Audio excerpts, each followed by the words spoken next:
Hello friends, you are most welcome to our YouTube channel article 32। Friends, आज के legal video के segment में हम एक बहुत ही महत्वपूर्ण और इंटरेस्टिंग लीगल क्वेश्चन को डिस्कस करेंगे। तो फ्रेंड्स, आज का जो हमारा महत्वपूर्ण और इंटरेस्टिंग लीगल क्वेश्चन है वो ये है कि ऐसा कौन सा ऑफेंस है, ऐसा कौन सा अपराध है, यदि उसको कर दिया जाता है, यदि व्यक्ति उसको कमिट कर देता है तो उसे यहाँ पर सज़ा नहीं मिलती है। लेकिन यदि वो ऑफेंस यहाँ पर कमिट होने से रह जाता है, मतलब केवल उसका अटेम्प्ट किया जाता है, व्यक्ति मतलब कोई अपराध करने गया, ये अपराध करने गया जो जिस ऑफेंस की हम बात कर रहे हैं, उस ऑफेंस को यदि वो करने गया लेकिन वो उस ऑफेंस को कंप्लीट नहीं कर पाया, अपराध यहाँ पर कंप्लीट नहीं हुआ, केवल उसका अटेम्प्ट हो पाया, तो अटेम्प्ट के लिए तो यहाँ पर पनिशमेंट दिया गया है। लेकिन यदि वो अपराध वो कर देता है, पूरा वो अपराध यहाँ पर कर देता है, तो उसके लिए यहाँ पर कोई सज़ा का प्रावधान नहीं है। तो ऐसा कौन सा ऑफेंस है, ऐसा कौन सा ऑफेंस है ये, तो वो ही आज हम डिस्कस करने वाले हैं। तो फ्रेंड्स, ज़्यादातर लोग यहाँ पर नहीं समझ पाए होंगे, लेकिन जो लॉ फील्ड से ताल्लुकात रखते हैं वो समझ गए होंगे कि ऐसा कौन सा ऑफेंस है। तो फ्रेंड्स, यहाँ पर इस अपराध का नाम है सुसाइड, आत्महत्या। तो फ्रेंड्स, आत्महत्या एक अपराध है, लेकिन ऐसे इसे मेंशन नहीं किया गया है आईपीसी में कि अपराध सुसाइड के अपराध को यहाँ पर मेंशन नहीं किया गया है, और अटेम्प्ट टू सुसाइड के अपराध को यहाँ पर मेंशन किया गया है। क्योंकि आईपीसी क्या करती है, अपराध को मेंशन करती है और अपराध के लिए उसके साथ यहाँ पर सज़ा का भी प्रावधान करती है। लेकिन सुसाइड का अपराध एक अलग ही नेचर का है। यहाँ पर क्या है, यहाँ पर यदि व्यक्ति सुसाइड ही कर लेगा तो क्या उसकी लाश को यहाँ पर सज़ा दी जाएगी? लाश को तो सज़ा दे नहीं सकते हैं। तो यहाँ पर उसे पनिशमेंट देना, यदि सुसाइड का अपराध पूरा कंप्लीट हो गया है, यहाँ पर उसने सुसाइड का प्रयास किया और यहाँ पर सुसाइड यहाँ पर हो गई, व्यक्ति यहाँ पर मर गया, तो यहाँ पर उसे सज़ा नहीं दी जा सकती, सज़ा का प्रावधान यहाँ पर किया ही नहीं जा सकता है। इसीलिए यहाँ पर आईपीसी के सेक्शन 309 सेक्शन 309 आईपीसी के अंतर्गत अटेम्प्ट टू कमिट सुसाइड, आत्महत्या करने का प्रयत्न, मतलब यदि आपने आत्महत्या करने का प्रयत्न किया, आप गए यहाँ पर डीएमए कार्यालय, कहीं भी पुलिस थाने के बाहर गए और आपने क्या लिया, पेट्रोल लिया, पेट्रोल अपने ऊपर छिड़क लिया, पेट्रोल अपने ऊपर छिड़क लिया और यहाँ पर आप क्या करते हैं, यहाँ पर अपने आप को आग से जलाने का प्रयास करते हैं। तो फ्रेंड्स, ये क्या है, यहाँ पर ये ऑफेंस क्या है, अटेम्प्ट टू कमिट सुसाइड है। तो यहाँ पर ये भी हो सकता है कि आपने अपने आप को आग लगा ली और आग को तुरंत पुलिस वालों ने बुझा दिया, अधिकारियों ने यहाँ पर ऑर्डर दिया और तुरंत यहाँ पर उसे बुझवा दिया गया और आपकी जान बच गई, आप थोड़े बहुत घायल हो गए, आपकी जान बच गई। तो ये क्या है, अटेम्प्ट टू कमिट सुसाइड है। आप अपने ऊपर पेट्रोल छिड़क लेते हैं और आप अपने आप को मारने का प्रयास करते हैं। तो ये क्या है, अटेम्प्ट टू कमिट सुसाइड मतलब आत्महत्या करने की दिशा में व्यक्ति यहाँ पर उसका कार्य यहाँ पर चालू हो गया। तो यहाँ पर इसके लिए यहाँ पर व्यक्ति को पनिश यहाँ पर किया जा सकता है, क्योंकि यहाँ पर व्यक्ति जिंदा बच गया। इसीलिए ये समझने की बात है, ये इसलिए इतना इंटरेस्टिंग क्वेश्चन है, क्योंकि यहाँ पर व्यक्ति यदि मर जाता है, यदि ये ऑफेंस कंप्लीट हो जाता है, इसका एग्जीक्यूशन हो जाता है, पूरा ऑफेंस जो सुसाइड का है वो हो जाता है, तो यहाँ पर व्यक्ति को सज़ा देना, it is impossible to punish that person. तो यहाँ पर इसीलिए अटेम्प्ट टू कमिट सुसाइड को यहाँ पर ऑफेंस बनाया गया, और इसके लिए क्या पनिशमेंट है वो हम इस सेक्शन को पढ़ लेते हैं। सेक्शन 309 में लिखा है, whoever attempt to commit suicide, जो कोई सुसाइड करने का यहाँ पर अटेम्प्ट करता है, प्रयास करता है, and does any act towards the commission of such offense, और क्या करता है वो यहाँ पर उस अपराध को, सुसाइड के अपराध को करने के लिए उसकी दिशा में कार्य करता है। जैसे कि उसने अपने ऊपर पेट्रोल डाल ली और यहाँ पर वो कह रहा है कि मैं अपने आप को जलाने वाला हूँ, तो ये इस तरह का वो कार्य करता है। shall be punished with simple imprisonment for a term which may extend to 1 year. तो इसके लिए सिंपल इम्प्रिजमेंट का प्रावधान है, मतलब कि यहाँ पर कठोर कारावास नहीं है, रिगरस कारावास नहीं है, मतलब उससे यहाँ पर कार्य नहीं कराया जाएगा। विच में एक्सटेंड टू 1 ईयर, 1 ईयर का इसे कारावास इम्प्रिजमेंट यहाँ पर हो सकती है। और विथ फाइन और विथ बोथ, या तो केवल जुर्माना लगा के छोड़ दिया जा सकता है या फिर इसे यहाँ पर 1 साल तक की यहाँ पर सज़ा हो सकती है। मैक्सिमम यहाँ पर 1 साल तक की सज़ा का प्रावधान है। तो ये कोर्ट की डिस्क्रेशन पावर है कि वो यहाँ पर कितना यहाँ पर उसे यहाँ पर पनिशमेंट देता है। तो यहाँ पर केवल फाइन इम्पोज कर सकता है या 1 साल का 1 साल तक का जितना भी वो उचित समझे उतना यहाँ पर इम्प्रिजमेंट इम्पोज कर सकता है, या दोनों चीज़ इम्पोज कर सकता है, जुर्माना भी लगाए और ये 1 साल का यहाँ पर उसे इम्प्रिजमेंट भी दे। तो ये यहाँ पर करता है। तो फ्रेंड्स ये था आज का हमारा महत्वपूर्ण इंटरेस्टिंग क्वेश्चन। तो फ्रेंड्स इसके संबंध में जो महत्वपूर्ण यहाँ पर केसेस हैं वो हम देख लेते हैं। बहुत ही इंटरेस्टिंग यहाँ पर इसके संबंध में केसेस हैं, वो हमें ज़रूर देखने चाहिए।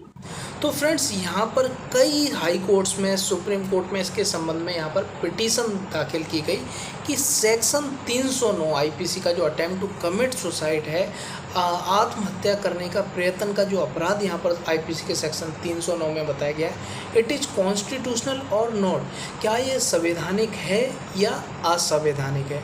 तो कई लोगों ने यहाँ पर पिटीशन यहाँ पर फाइल की, इसके संबंध में कई तर्क यहाँ पर दिए जो तर्क आपको उचित भी लगेंगे कि एक व्यक्ति जो यहाँ पर काफ़ी पीड़ित है, यहाँ पर वो कई उसे बीमारियां हैं और वो बिस्तर से चल फिर नहीं पड़ता है, उसका जीवन नरक के समान यहाँ पर बन गया है। ऐसी परिस्थिति में क्या उसे यहाँ पर मरने का अधिकार नहीं देना चाहिए। एक व्यक्ति जो यहाँ पर बेरोजगार है, बिल्कुल उस पर कमाने का साधन नहीं है और वो यहाँ पर डिग्निटी फुल लाइफ जीना चाहता है, भीख मांगकर यहाँ पर नहीं जीना चाहता है, क्या उसे यहाँ पर मरने का अधिकार देना चाहिए या नहीं। तो इस तरीके के कई तर्क यहाँ पर पेश किए गए कि एक व्यक्ति जो खुद ही यहाँ पर इतनी बदतर स्थिति में रह रहा है, क्या उसे ऐसी स्थिति में मरने का अधिकार देना चाहिए या नहीं। तो यहाँ पर जो पहला केस आया इसके संबंध में मारुति श्रीपति दुबाल बनाम महाराष्ट्र राज्य, आज ये केस था 1987 का ये केस था, मारुति श्रीपति दुबाल वर्सेस महाराष्ट्र स्टेट। तो यहाँ पर यही तर्क यहाँ पर दिए गए और यहाँ पर जो महाराष्ट्र की हाई कोर्ट थी वो तर्क से यहाँ पर सहमत हुई और उसने यहाँ पर क्या किया, इस सेक्शन 309 आईपीसी को यहाँ पर अनकॉन्स्टिट्यूशनल यहाँ पर डिक्लेयर कर दिया गया।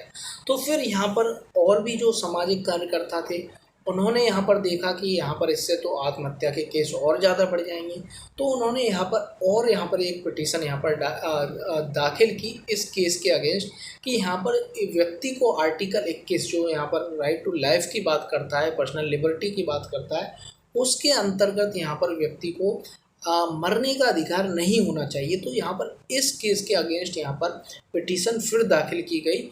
यह इस केस में की गई है चेन्ना जगदीश्वर बनाम आंध्र प्रदेश राज्य, केस है ये 1988 आंध्र प्रदेश का ये केस है, चन्ना जगनेश्वर बनाम आंध्र प्रदेश।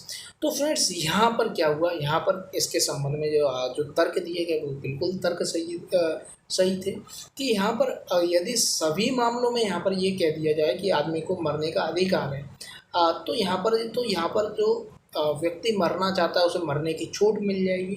तो यहाँ पर इस केस में जो तर्क दिए गए उससे यहाँ पर जो आंध्र प्रदेश की हाई कोर्ट थी वो यहाँ पर सहमत हुई कि यहाँ पर व्यक्ति को यहाँ पर आर्टिकल 21 के अंतर्गत जो राइट टू लाइफ है उसके अंतर्गत राइट टू डाई, व्यक्ति को मरने का अधिकार नहीं है।